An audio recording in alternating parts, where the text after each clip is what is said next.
আয়াত 17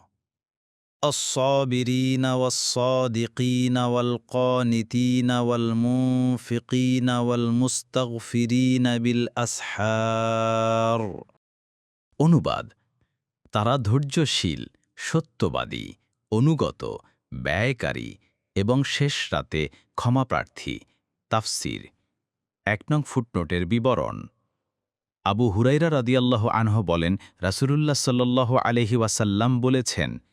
আমাদের রব আল্লাহ তাআলা প্রতি রাত্রে যখন রাত্রের শেষ তৃতীয়াংশ অবশিষ্ট থাকে তখন প্রথম আসমানে নেমে এসে বলতে থাকেন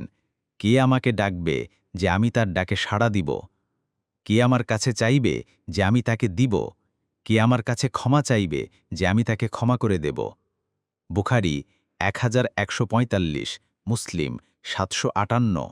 এর দ্বারা শেষ রাত্রির ইবাদতের গুরুত্ব বোঝা যায় এই সময়কার দোয়া কবুল হয় এটা মূলত তাহাজ্জুদের সময়